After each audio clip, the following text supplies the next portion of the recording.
जय भीम। साथियों, आज मैं फिर आप लोगों को संविधान के उस मूल अधिकार में 6वें अधिकार के बारे में बताऊंगा। साथियों, इसलिए मैं आप लोगों को संविधान के हर अधिकार के बारे में बताता हूं ताकि आप लोगों को संविधान के हर उस अधिकार के बारे में मालूम चले। आप भारत देश में रहते हैं ताकि अपने अधिकारों के लिए कहीं भी आप आवाज उठा सकते हैं, चाहे संवैधानिक प्रक्रिया हो चाहे सामाजिक प्रक्रिया हो। चलिए साथियों, शुरुआत करते हैं। उस अधिकार का नाम क्या है आप लोगों को मैं बता दूं। उस अधिकार का नाम है संवैधानिक उच्च अधिकार। साथियों, यह अधिकार जानने से पहले आप लोग इस वीडियो को शेयर करें ताकि हर उस व्यक्ति तक यह वीडियो पहुंचे जो समाज के लिए संघर्ष करता हो, इस भारत देश में रहता हो। इसलिए उसको भी अपने अधिकार के बारे में पूरी जानकारी विस्तार तरीके से मिल सके और पूरी जानकारी के साथ वो अपनी हक की लड़ाई। दोस्तों, अब शुरुआत करते हैं। संवैधानिक उपचारों का अधिकार। संवैधानिक उपचारों का अधिकार है क्या?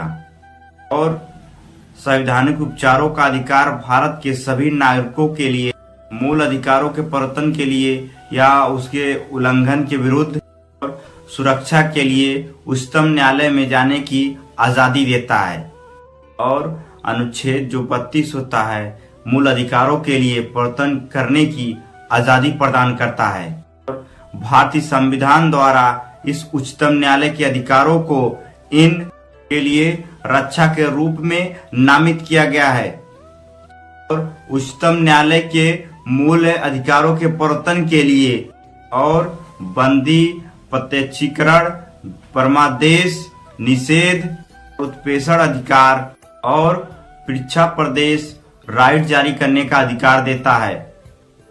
जबकि उच्चतम न्यायालय अनुच्छेद 266 में यह मौलिक अधिकार नहीं दिया गया है। मूल अधिकारों का उल्लंघन न होने पर इन अधिकारों को विशेष अधिकार प्रदेश जारी करने का अधिकार दिया गया है। निजी संस्थाओं के खिलाफ भी और मूल अधिकारों को लागू करना और तथा उल्लंघन के मामले में प्रभावित और व्यक्ति के समुचित मुआवजा का आदेश जारी करने का आजादी देता है। उच्चतम न्यायालय के क्षेत्र अधिकार में दिया जाता है। उच्चतम न्यायालय द्वारा स्वप्रेरणा से यह जनहित याचिका के आधार पर अपने क्षेत्र अधिकार पर प्रयोग कर सकता है। अनुच्छेद 359 के प्रावधानों के आपातकाल लागू हो से छोड़कर यह अधिकार कभी भी निलंबित नहीं किया जाता है।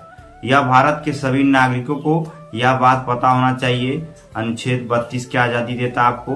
भारत में रहते हैं तो आपको ये सब पता होना चाहिए ताकि ये आपके अधिकारों के साथ उल्लंघन ना हो। आपका अधिकार क्या है, आप किस तरीके से समाज की लड़ाई लड़ सकते हैं, इस देश में रहते हैं। तो साथियों, इस वीडियो को ज्यादा शेयर करें। जय भीम।